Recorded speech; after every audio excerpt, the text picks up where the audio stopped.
என்ன மன்னிச்சிரு. நீ என் கூட பிறந்தவளா இருந்தாலும் என் வாழ்க்கைக்காக சில விஷயங்களை நான் செய்ய வேண்டியதா இருக்க. வேற வழி இல்லாம தான் இந்த காரியத்தை நான் ஒத்துக்கிட்டேன். என்ன மன்னிச்சிருக்கா. ஈஸ்வரி, மாப்பிள்ளைங்க வந்தது ஃபங்க்ஷனை ஸ்டார்ட் பண்ணலாம். சரிங்க.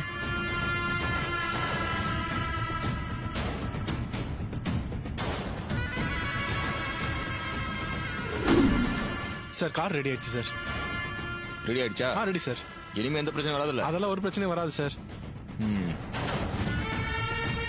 Thank you sir. வரேன் சார். வாங்க.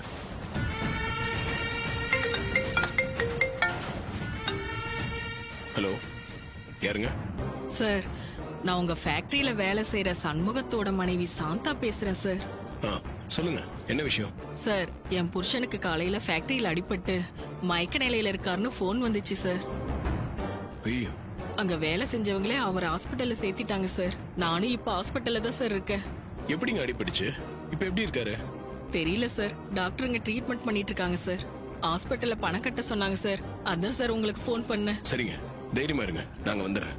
சரிங்க சார். Thanks sir. சகல, என்னாச்சுப்பா? யார் போன்ல? சண்முகத்துக்கு அடிபட்டு ஹாஸ்பிட்டல்ல இருக்கான். அவங்க ஒய்ஃப் போன் பண்ணி சொல்றாங்க. என்னன்னு பாத்துட்டு வந்துடலாம் வாங்க.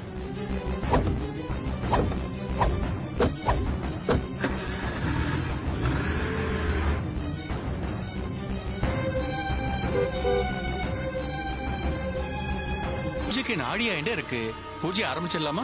அக்கா, மாப்பிள்ளைங்க வர லேட் ஆகுற மாதிரி தெரியுது. அதனால நம்ம ஃபங்க்ஷனை ஸ்டார்ட் பண்ணிடலாமே. இல்ல சந்திரா, அவங்க வந்துடட்டும். கொஞ்சம் வெயிட் பண்ணலாம். அவங்க இல்லாம ஃபங்க்ஷனை ஸ்டார்ட் பண்ண வேண்டாம். அக்கா, ஐயரும் பூஜையை நல்ல நேரத்துல செய்யணும்னு சொல்றாரு. அதனால தாக்கா சொல்றேன். சந்திரா, இந்த ஃபேக்டரியை பாத்துக்க போறது, நிர்வாகம் பண்ண போறது சின்ன மாப்பிள்ள தான். சின்ன மாப்பிளையும் பெரிய மாப்பிளையும் இல்லாம எப்படி பூஜை பண்ண முடியும்? கொஞ்சம் வெயிட் பண்ணுவோம். அவங்க வந்துட்டோம். நம்ம அவசரம் புரியாம இவர் வேற ஏதோ சொல்லிட்டு இருக்காரு. அந்த டிரைவர் பையன் இங்க இல்லாதப்பவே காரியத்தை முடிக்கலான்னு பார்த்தா முடியாது போல இருக்கே.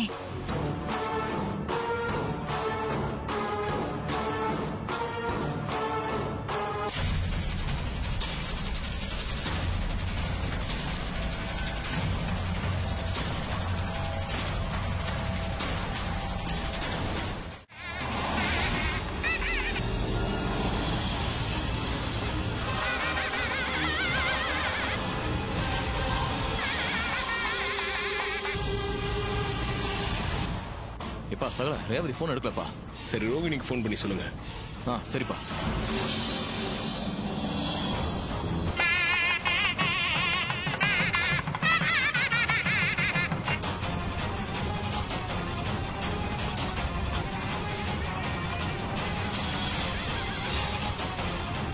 சகல, என் பொண்டாட்டியும் போன் எடுக்கலப்பா.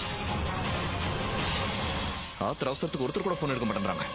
அங்க என்ன நடக்குதுன்னு தெரியலப்பா.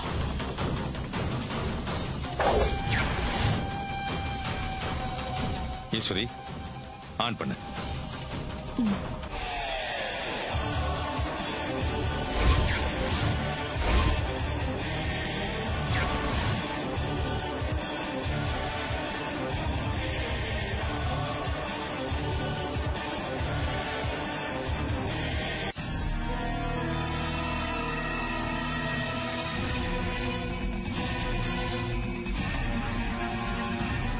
என்னாச்சு ஈஸ்வரி? சந்திரா, இங்க வா. எதுக்குக்கா? வா சொல்றேன். வா. சந்திரா, நீ என் தங்கச்சி. எனக்காக நீ எவ்வளவோ செஞ்சிருக்க. கட்டின புருஷனை கூட தூக்கி எறிஞ்சிட்டு ஏன் பக்கம் வந்து நிக்கிற. உனக்காக நான் எதுவுமே பண்ணதே இல்லை. எத்தனையோ ஃபங்க்ஷனை நான் தலைமை தாங்கி நடத்தி வச்சிருக்கேன். இப்போ நம்ம வீட்டு ஃபங்க்ஷனை நீதான் ஆரம்பிச்சு கொடுக்கணும்.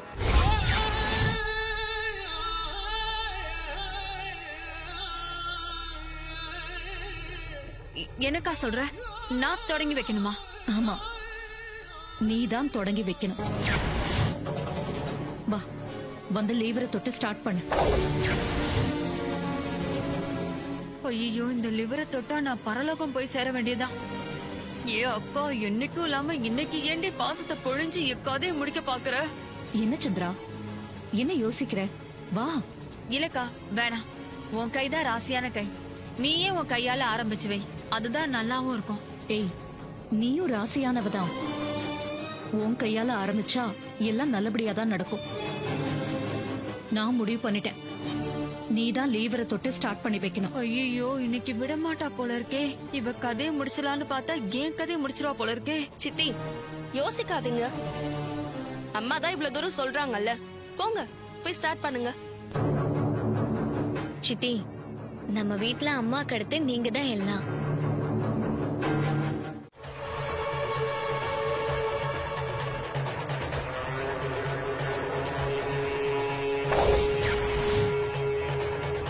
என்னாச்சு மாப்ள? ஏன் ஏதாவது பிரச்சனையா? அத்தை, அந்த லீவரை தொட்டா ஷாக் அடிக்கிற மாதிரி செட் பண்ணி வச்சிருக்காங்க. ஷாக்கா?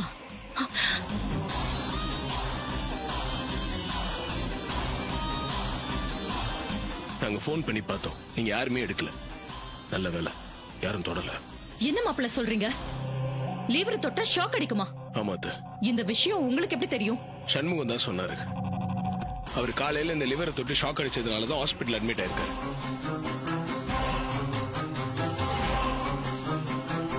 அவர் கண்ணு முழிச்சதுக்கு அப்புறம் தான் விஷயத்தையே சொன்னாரு. மாப்பிள, நீங்க சொல்றதெல்லாம் கேட்கறது ரொம்ப அதிர்ச்சியா இருக்கு. இத யார் பண்ணிருப்பாங்க? வேற யாரு? அந்த சிவனாண்டியா தான் இருக்கும். அவன் தான் இந்த மாதிரி கீழ்த்தரமான வேலையெல்லாம் பண்ணுவான். தலைவர் எலெக்ஷன்ல என்ன ஜெயிக்க முடியாதுன்னு நினைச்சு குறுக்கு வழியில என்ன ஜெயிக்கிறதுக்கு என்ன கொல்ல பாக்குறான்.